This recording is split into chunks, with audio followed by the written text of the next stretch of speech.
All right, we are moving on to the distributive property. You may or may not have seen this before. It's just another way to simplify expressions and combine like terms. The distributive property uses multiplication. If you don't have your notes out already, please pause the video, go grab your notes, and then once you are ready to start copying them down, start that video again. All right, so sometimes we'll see expressions that contain parentheses that need to be removed in order to simplify. In some of those expressions that you guys were writing with our word problems, when we were writing them in two different ways, I used the term pre-distributive property. So this would be like the pre-distributive property. So what we're going to look at today, and then this side would look like after you distributed that $3.99 to each term on the inside. So that's where we're going today. That's what we're going to be talking about. When you use, so we're using a property called the distributive property. Okay, that means you're going to be distributing the number on the outside with every term on the inside. One way to kind of help kids remember this, we kind of like to say, call the number on the outside of the parentheses the fireman, and he has to go inside and rescue everyone who's inside those parentheses or inside that house. Okay, so if 5 is my fireman, he has to go in and get X. He has to go in and get the 2. And so we use multiplication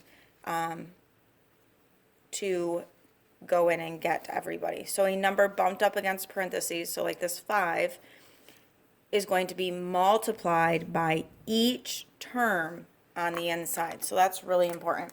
So the number on the outside or the variable on the outside is going to be multiplied by each term inside the parentheses.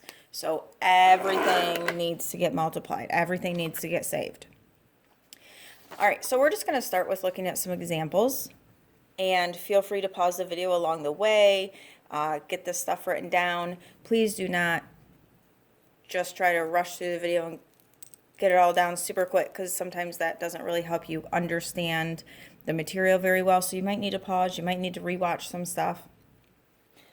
So we have a 4 on the outside, so that means that I have to multiply 4 by everything on the inside.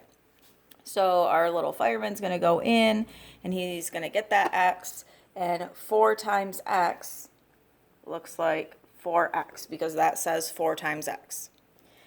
Now I'm going to keep this sign. It's an addition. It makes that a positive 6. So he's going to go back in and he's going to get the 6. And 4 times 6 is 24.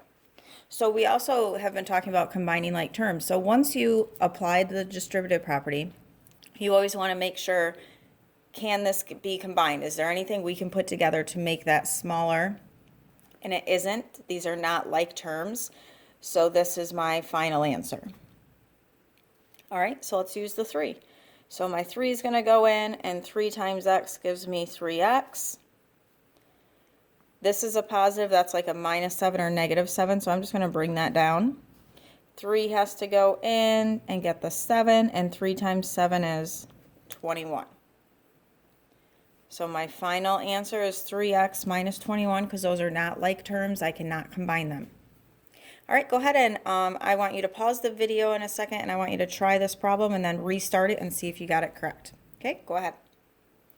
So 5 is going to go in, and 5 times t gives me 5t. I like to make sure it looks like a little t and not a plus sign. And then we have to go back in again, and this is like a positive u or plus u, and 5 times u gives me 5u.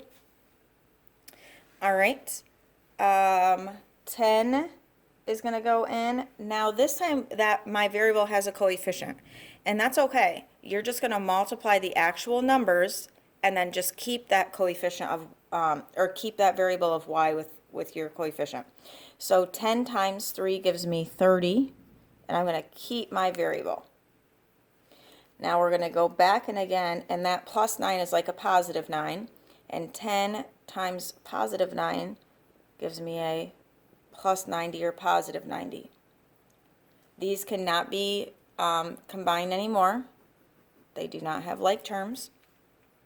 All right, now we're looking into some negatives and some minus signs. So the idea is still the same. So my 8 is going to go in, and I have to multiply it by 2m. So 8 times 2 is 16, and we keep our variable.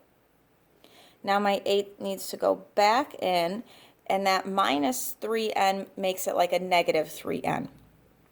So 8 times negative 3 is like a negative or minus 24, and then we just keep our variable.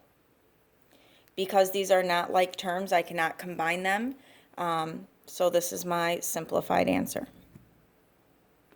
And then this last one, this one has a few, 3 terms on the inside, but the idea is still the same. So my 9 is going to go in, and we're going to multiply him by 2a. So 9 times 2 is 18, and we keep our variable. He's got to go back in and get that b, and it's a plus b or a positive b. So 9 times b, it's going to just be 9b, because this also says 9 times b. Now we're going to go back in. That's a subtraction sign or a minus sign, so I'm just going to keep it. 9 times 3 is 27, and we're just going to keep that c. Now I want to double check, is there anything we can put together? Nope. And they are in alphabetical order. Everything looks good. I cannot combine them anymore, so this is my simplified answer. So remember, the most important thing is that the number on the outside, it gets multiplied by each and every term on the inside.